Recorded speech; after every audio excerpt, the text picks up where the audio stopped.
when you go up in weight, people gotta understand that those punches are different, man. Like fighters absorb the punches way different. You feel me? You see like guys like Benavidez that went up to 75 and he fought that Ukrainian dude and couldn't even buckle him. You feel me? So, but it's not only about weight though. I mean, Madrimov's style is a lot different than Canelo's, right? Boxing is about styles, and he's awkward and hard to time. Canelo doesn't fight like that. Canelo picks his shots and doesn't move his feet as much. I know, but remember after the fight, he kept saying how strong the guy was. Right. So if he felt like that guy was strong, just imagine a guy like us at Canelo's 168. strong, and he hits harder, a lot harder. You get what I'm saying? So right there, you know, and then, you know, you notice that he was just like, yo, listen, man, like, Canelo got a fight coming up, you know, and he just finished fighting, so he don't even want to think about a Canelo fight right now, you know what I'm saying? I still like that matchup for Bud, though. I think stylistically it's still a good fight. It's all right, but we got to, yeah, bro, obviously, you know, that's down the line. For sure. You got a big fight with Canelo. Yeah. Stylistically, why are you better than Canelo Alvarez? I just think right now, right, listen, Canelo's a legend, and, you know, he been in there with the best. For me, like Floyd, Triple G 3 times, so we would never overlook Canelo and what he does, you feel me? But the thing is, right, me, I gotta go in there. I said this before, we gotta be a little crazy, you know what I'm saying? Like, yeah, it's Canelo, cool, but I feel like it's my time now, you know what I'm saying? And I got this opportunity for a reason at the right moment. Stylistically, I got everything, you know, I'm bigger, I'm stronger, I could take a punch, and I'm younger. You know, Canelo has experience over me, so, you know, we know that with this fight, it's all about IQ. You feel me? It's not physical about this fight. I'm strong. You know what I'm saying? Like, I got that, they say I got that country and bunking strength, you feel me? So, I know I'm strong, but he fought strong opponents as well. You know, he fought Triple G. Right. He fought a lot of guys that could punch. He fought a big Bivol. But with me, it's the IQ. That's gonna change the game, you know, and that's what we've really been focusing on is IQ in that gym and working on our game plan to execute. Cause, like I said, you can't go in there like a crash dummy with that dude. You feel me? You can't go in there.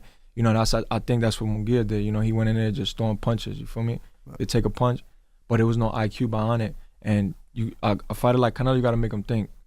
You know what I'm saying? You gotta make him think before he throws. You gotta make sure that, you know, he's gonna come to fight.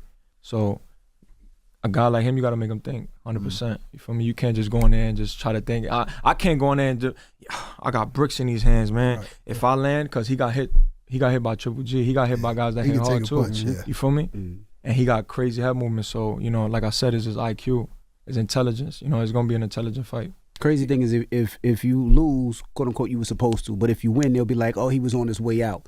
So how do you feel like that? Like, it feels like you can't win regardless of what you do. Yeah, I mean, even you said that if I lose, they're gonna be like, oh, he fought. But I don't even think it's that. They're gonna still trash me. They still gonna probably trying to put me as a meme on Twitter, on social media, cause that's how much hate I receive. You feel me? So, I'm just absorbing everything. You feel me? Like, I'm just staying focused here, cause this is the most important thing. Your mind controls everything in your body. You feel me? Your mind tells your body what to do.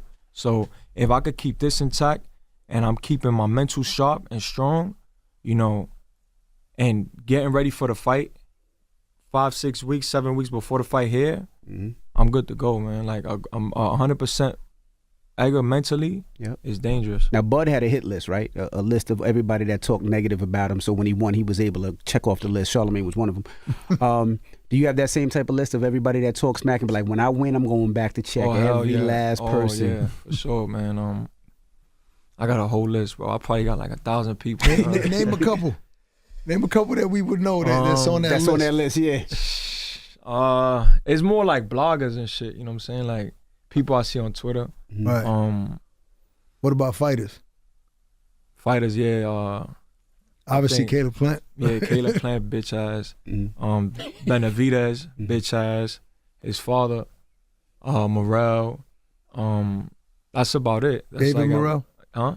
David Morrell, you said? Yeah, David Morrell. Yeah. For the fighters, yeah, them right there. That's the only one I really seen, like, and probably I seen like a little bullshit podcast. Nobody be worrying about him though, but Terrence Crawford, stablemate, he always be chatting, always be talking shit. Steven Nelson, yeah, him too. Is it really be smoke? Is it real smoke between like you and Benavidez, or is this like it's boxing talk?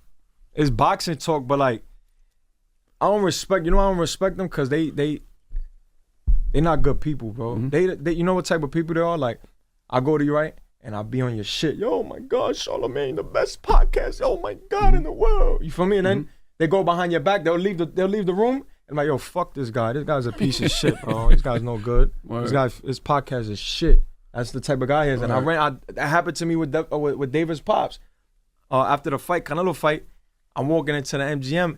Everybody start bombing me in the MGM lobby, going crazy.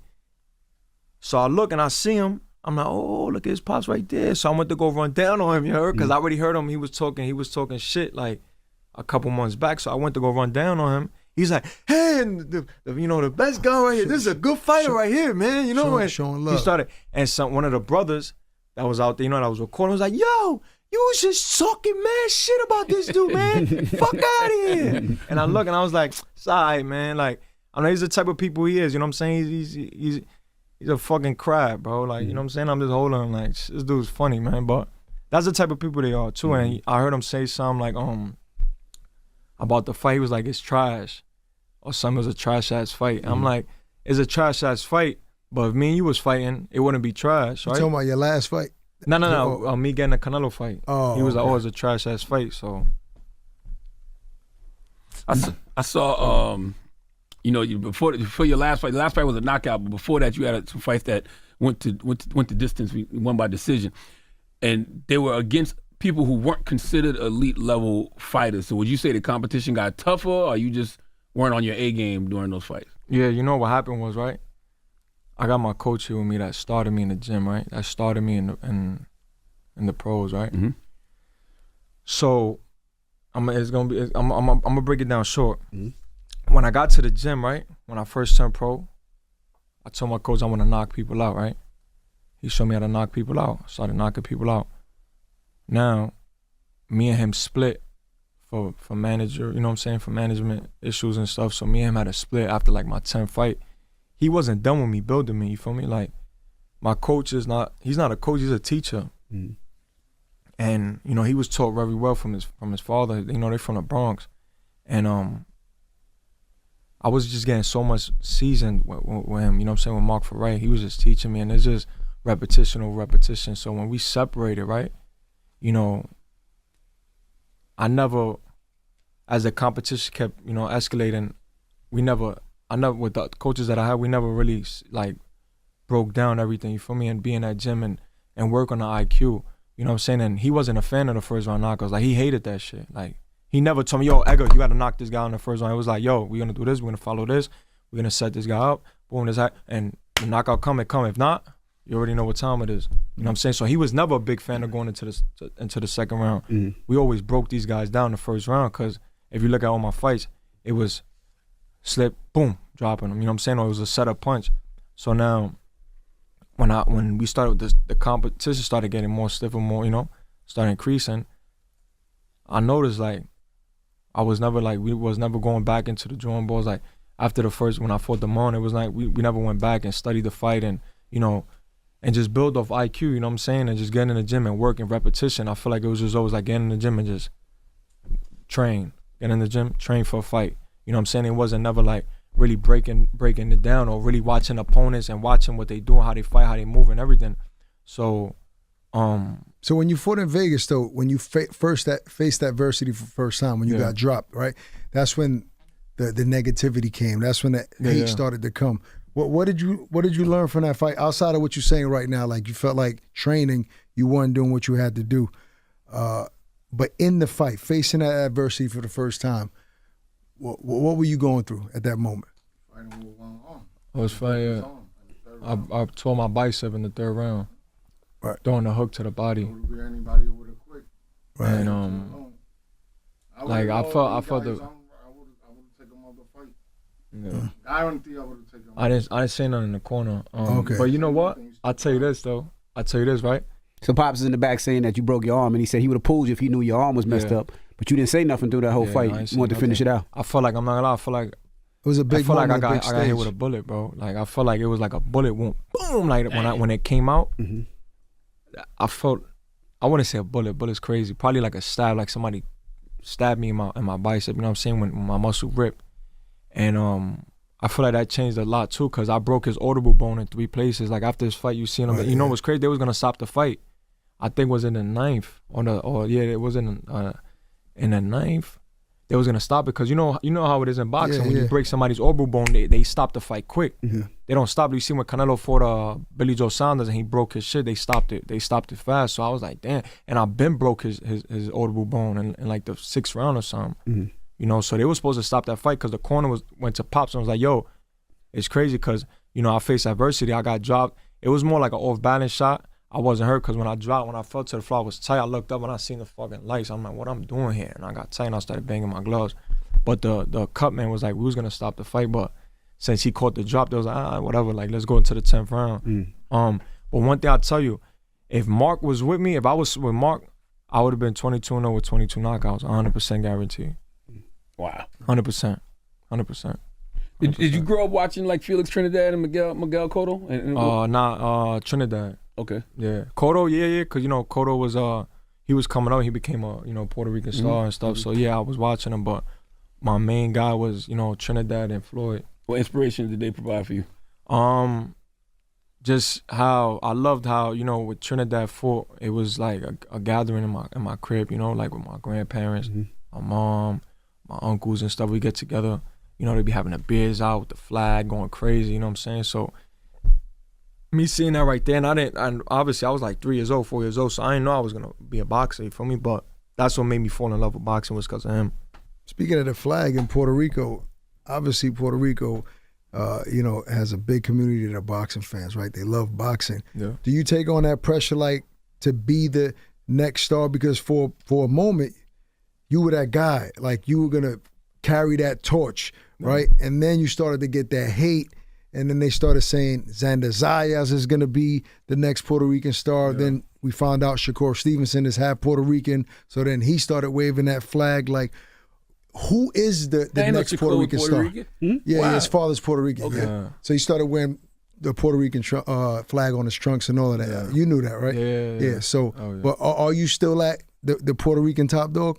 I let the fans, you know, like with me, I know in my heart what it is. You feel me? I know. Like in my heart, I know I'm the guy, you feel me? But I let the fans, like, let them, you know what I'm saying? Because they the ones that want to put that, you feel me? So, and I know that I get a lot of hate, so it is what it is. I'm not gonna change who I am. I'm not gonna change how I dress. I'm not gonna change my appearances to anybody, you feel me? Because they want a guy that, you know, you see, you know what it is? That's why they hated Macho Camacho. Because Macho Camacho was from New York. He was from Spanish Harlem. And Macho Camacho was, you know, flashy dude, you feel me? And I feel like, you know, my coach, you know, they don't really like fighters like that's like flash. You know, they're like an artist, they're like a reggaeton, like Anuel or Lual or something. You feel me? That's buzzed down, drippy. But when it comes to a fighter, they would let guys like with suits on and, you know, collar shirts and you feel me? But that's not me. I'm from New York. You know, like we grew up different. So I'm not gonna change nothing. But, you know, September 14th is some, you know, that you know, I go down in history, man. When is the last time you've been this doubted going into a fight? Ever? Nah, this is the first time. Yeah. This is crazy. Yeah, nah, this is crazy. They saying first round, second round, KO. David Mannell taking all this bullshit. Yeah. He not making bread. That's why he tight. And look, he just fought at 175 and went the distance. Clown too. That's what I'm saying. Everybody always want to talk to. You know what it is? They've been trying to chase this dude. You feel me? And me, I just had my feet up, hands to my back, and the fight just came to me. You feel me? And these guys is doing extra shit, like trying to, you know, provoke Canelo, trying to do a lot of things to get this fight. Well, boxing is more than just like what the fans want to see. Obviously, there's the Puerto Rican and Mexican, you know, that heritage, that rivalry. That also helped. Would you agree that helped made this fight happen? 1,000%. Yeah, like 100%. Right. You know what I'm saying? I think that had a major play with it. You know, I'm a guy, right, that I don't have a title right now. But it's like I do have a title for me. Like my status is like if I got a world title. You know what I'm saying? Like the energy, the aura, you know, when I walk into any, you know what I'm saying, into fights, they bum, you know what I'm saying? Like when I went to the Ryan Garcia and Devin Haney fight, I'm in Brooklyn. Right. They had to put security guards like all around me and stuff because it was just people running over me, you know what I'm saying? So that type of energy, you feel me? And I'm a ticket seller. Are you still with Matchroom with Eddie Hearn? Yeah. So he helped put this fight together? Yeah, but you know, it was Keith Conley, my manager, my dad, Right. you know what I'm saying, that got everything put together. With PBC, so they were like... Yeah. But, you know, shout out, like I always say, you know, shout out to Eddie, man. So they're not, Matchroom is not involved in this fight on the 14th at all?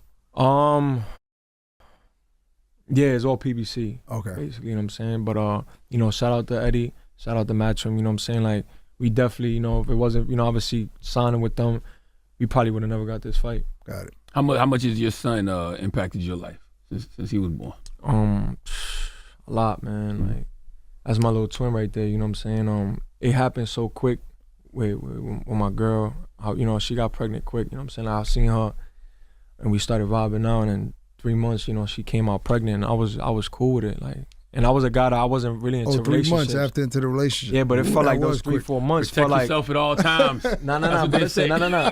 That's what the rep say? Protect yourself at all times. Nah, but you know how when you find that one is like, you feel like you already know Absolutely. the rip, and 3-4 months it felt like we was together for like I don't know. I ain't never 4 found years, that one bro. in 3 months, but You know what I'm saying? yeah. And it just felt normal. Like when she came pregnant, if it was another chick, I would probably been like, I would have been going crazy. Like, nah, yo, man, nah, I don't know, man, I'm not ready. But with her, it was like, It's meant it was to be. ready. Yeah, it was meant to be, 100%. Okay. So you gonna have some 100%. more? Yeah, I'm trying to go for the girl this year. Oh, this Trying to year. go for the girl. And how does that influence you when you go into the ring? Like, do you, I mean, you know, my son looks up to me, you know what I'm saying? He loves going to the gym with me. You know, he does everything I do, you know, so now it's like, I know I'm a role model for him, you feel me? So now I gotta change how I talk, how I act, how I carry myself even more.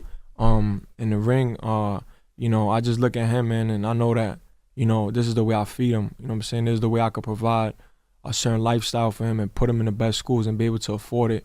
You know, I don't want him to be a boxer. I know he's gonna be a superstar. That's why I named him Chosen. I feel like, you know, he's gonna be something amazing in this world, and you know, he needs a father like me. You know, he needs that bread. He needs that bag behind him to put him in the right places. You feel me? And to take it to that level. So with that being said, you know, just me, because of that, you know, that's why I feel like I'm more focused than ever too. Speaking you know? of bread, obviously this is a big money fight for Yeah. you, right? But it's one fight. You're not comfortable with just making this big payday and that's it. Because that's what people are saying, oh, Edgar wanted the payday. But if you were to beat Canelo, there's so much money down the line 1,000%. after that. So so you're not going in this fight just for the big payday. Nah, hell You're no. going to win. It's, I want a couple of paydays. yeah. that's his pop. I want a couple paydays. Yeah, bro. Like people be like, "Oh, paid." Like, listen, man. You know Payday, how fast. You know how payday. fast. You know how fast 10 million, 5 million go. You know how fast that shit go, bro. Yeah. Y'all know. You know what I'm saying? Y'all No, got I money. don't. Nah, we don't know. I don't know either. We don't. But you know how fast money go, right? I heard. I don't know. We don't know. $10 go pretty fast. 5 million, But- 10 million. We don't know how much that goes. How fast that goes. But no, it's true. You know what I'm saying? Like, Yeah, you know, money goes money fast. goes, bro. So it's like You got for me, taxes it's like and- tag. You got to pay your Managers, trainer. You got to staff, pay your yeah. staff. You know what I'm saying? So that's Your father, you gotta pay your father. So does a fighter normally go home with like half his purse when it's all said and done? yeah, probably like 60%. Like 60%. Yeah, 60%. Because like boxing, remember, like baseball, you get $100 million contract. That's your bread. You feel me? With boxing, you get $100 million. You got to pay taxes. You got to pay your trainers. You got to pay management.